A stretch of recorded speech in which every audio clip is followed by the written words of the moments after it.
Anime movie का ऐसा genre जो कि अपने स्टोरी को अपने सिनेरियो को एनिमेशन फॉर्मेट में हमारे सामने प्रेजेंट करता है, जहां पर इमेजिनेशन की कोई लिमिट नहीं है, जहां पर चीजें प्रेजेंट करने का जो लेवल है उस लिमिट तक अचीव कर सकता है जो कि रियल लाइफ में प्रेजेंट करना बहुत ही ज्यादा मुश्किल या फिर नेक्स्ट टू इम्पॉसिबल हो। और इतने बढ़िया एलिमेंट के ऊपर बात करना तो बनता ही है, जहां पर इससे अच्छा क्या होगा कि इसी एनिमेशन का मीडियम का इस्तेमाल करते हुए ऐसी स्टोरी को प्रेजेंट करना जिसे देखकर हमारा दिल भी खुश हो जाए। इसलिए आज की वीडियो में हम बात करेंगे top 7 feel good anime movies के ऊपर जिन्हें आपको एक बार तो जरूर देखना चाहिए। ऑल्सो वीडियो शुरू करने से पहले मैं ये चीज क्लियर कर देता हूँ कि हम इसमें वही मूवीज के बारे में बात करेंगे जो कि इंडिविजुअल मूवीज है, यानी कि वो किसी सीरीज वगैरह से कनेक्टेड ना हो, और साथ ही साथ ऐसी मूवीज के ऊपर भी हम बात नहीं करेंगे जो कि इंडिया के अंदर ऑफिशियल तरीके से अवेलेबल ना हो। यानी कि अगर आप एक्सपेक्ट कर रहे हो कि लिस्ट में सुजुमे मूवी के ऊपर भी बात होगी, तो ऐसा नहीं है। हम उन्हीं मूवीज के ऊपर बात करेंगे जो कि ऑफिशियली अवेलेबल है। तो होप करता हूँ चीजें क्लियर हो गई होगी। तो इसी के साथ without wasting any more time, let's start the video.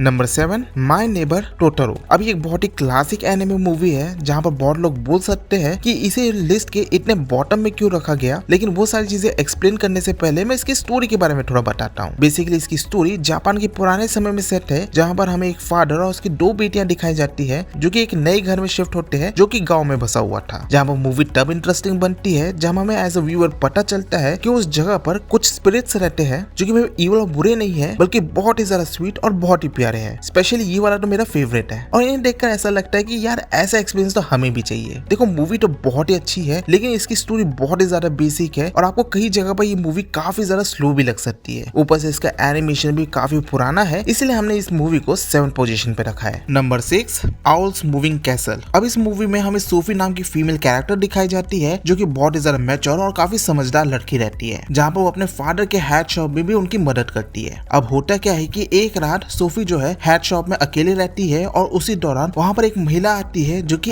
Actual में एक विच रहती है, जो कि सोफी के ऊपर एक कर्स लगा देती है, जिससे सोफी अपने समय के हिसाब से बहुत ही ज्यादा बूढ़ी हो जाती है। लेकिन सोफी उस कंडीशन को भी बहुत ही समझदारी के साथ हैंडल करती है और इसके बाद वो एक जर्नी पर निकल जाती है ताकि वो इस चीज का क्योर ढूंढ सके। और उसकी इस जर्नी के दौरान वो एक कैसल तक पहुंचती है जो कि कॉन्स्टेंटली मूव करते रहता है। अब इस दौरान आगे स्टोरी में क्या होता है और क्या सोफी अपने मंजिल तक पहुंच पाएगी कि नहीं, वो सारी चीजें जानने के लिए आपको ये मूवी देखनी पड़ेगी। जहां पर मैं ये बोलूंगा कि ये मूवी सबके लिए नहीं है, क्योंकि इस मूवी में बहुत सारे एलिमेंट को हमारे सामने प्रेजेंट किया जाता है और काइंड ऑफ आपको इसकी स्टोरी थोड़ी कंफ्यूजिंग भी लग सकती है, लेकिन स्टिल अगर आप इसकी स्टोरी समझते हो तो आपको ये पता चल जाएगा कि मूवी कितनी ज्यादा ब्यूटीफुल है, और इसीलिए हमने इस मूवी को हमारी लिस्ट में रखा है। नंबर 5, अ व्हिस्कर अवे। अब इस मूवी में हमें किमिको नाम की फीमेल कैरेक्टर दिखाई जाती है, जिसे एक ऐसा मास्क मिलता है जिससे वो अपने आप को एक कैट में ट्रांसफॉर्म कर सकती है। अब वो अपने इस एवेटार का इस्तेमाल अपने क्रश के साथ ज्यादा समय बिताने के लिए और उसे करीब से जानने के लिए यूज करती है, लेकिन धीरे धीरे उसे अपनी ये कैट वाली जिंदगी ज्यादा कंफर्टेबल लगने लगती है और एक पॉइंट में वो ऐसा सोचने लगती है कि इस इंसानी जिंदगी से ये कैट वाली जिंदगी ज्यादा अच्छी है। अब इस दौरान स्टोरी में आगे क्या होता है वो जानने के लिए आपको ये मूवी देखनी पड़ेगी, जहाँ मूवी इंटरेस्टिंग जरूर है, लेकिन मूवी का मुझे फर्स्ट पार्ट थोड़ा स्लो लगा और कुछ जगह पर काइंड ऑफ थोड़ा बोरिंग भी लगा। लेकिन जैसे ही मूवी का सेकंड हाफ शुरू होता है तो चीजें बहुत ही ज्यादा क्रिएटिव हो जाती है और उस पॉइंट से आपको मूवी छोड़ने का मन भी नहीं करेगा। तो it's really a feel good movie, आप एक बार ट्राई जरूर कर सकते हो। Number 4, drifting home. अब इस मूवी के अंदर हमें कुछ स्कूल में पढ़ने वाले बच्चे दिखाए जाते हैं जो कि अराउंड 12 साल के थे, जहाँ पर ये सारे के सारे बच्चे एक बहुत ही पुराने अपार्टमेंट में जाते हैं जहाँ पर कोई नहीं रहता।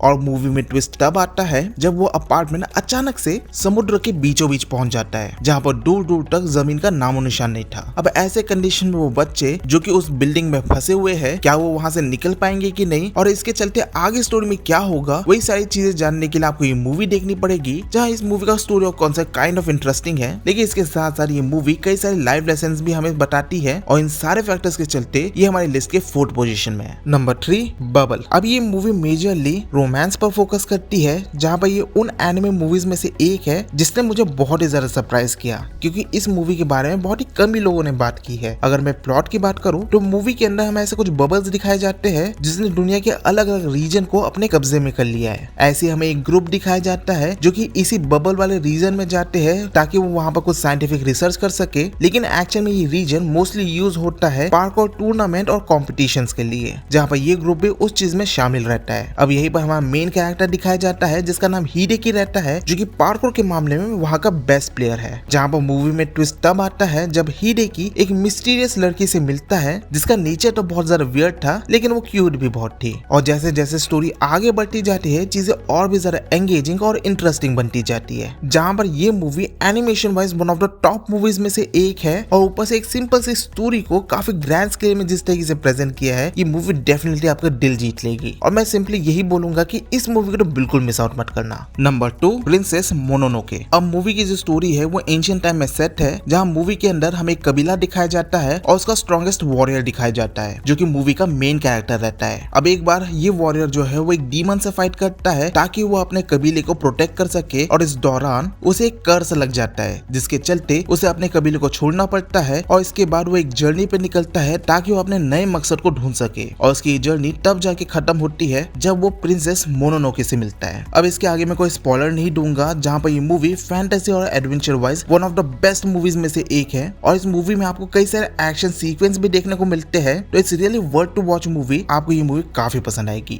Number 1, spirited away. अब ये मूवी मेरे पर्सनल फेवरेट मूवीज में से एक है, जहाँ पर इस मूवी का कॉन्सेप्ट और इसका प्रेजेंटेशन दोनों ही टॉप लेवल का है। अब मूवी की स्टोरी एक लड़के के अंदर रिवॉल्व करती है, जहाँ पर ये और इसके पेरेंट्स अपने नए घर में जा रहे होते हैं, लेकिन इस दौरान वो अपना रास्ता भटक जाते हैं और गलती से एक टनल में घुस जाते हैं, जिसके बाद वो एक कम्प्लीटली डिफरेंट लोकेशन में पहुंचते हैं, या फिर आप यूं बोल सकते हो कि वो एक कम्प्लीटली डिफरेंट डायमेंशन में पहुंच जाते हैं, जहाँ पर टाइम और स्पेस डिफरेंट तरीके से वर्क करता है, क्योंकि वो दुनिया इंसानों की नहीं बल्कि आत्माओं की दुनिया है। और आगे सिनेरियो कुछ इस तरीके से बिल्ड होते हैं कि ये जो कैरेक्टर है अपने पेरेंट्स से बिछड़ जाती है, और फिर उसके बाद ये सिलसिला शुरू होता है कि वहाँ पर वो किस तरीके से सरवाइव करती है और फाइनली वहाँ से कैसे बाहर निकलती है। जहाँ पर ये मूवी भी फैंटेसी पे ज्यादा फोकस करती है। इसके साथ साथ मूवी में आपको कई सारे ऐसे कैरेक्टर्स भी देखने को मिलेंगे जिन्हें आप याद रखोगे। एंड ओवरऑल मैं इस मूवी को लेकर सिर्फ इतना ही बोलूंगा कि ये मूवी एक एक्सपीरियंस करने वाली मूवी है। तो हमने अपने लिस्ट के सारे एनिमे मूवीज को डिस्कस कर लिया है,